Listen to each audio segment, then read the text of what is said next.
অনিদ্রা 1853 সালে দুজন মার্কিন ইউজেন এমেরিনস্কি ও ন্যাথানিয়েল কিটম্যান লক্ষ্য করেন মানুষ যখন ঘুমায় তখন মাঝে মধ্যে থেকে থেকে বন্ধ চোখের পাতার নিচে চক্ষুবল নাড়াচাড়া করে।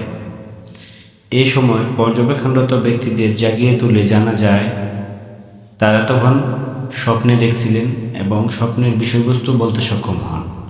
ঘুমের মধ্যে স্বপ্ন একটি স্বাভাবিক ব্যাপার। বলা হয়ে থাকে স্বপ্ন ঘুমকে গভীরতর করে।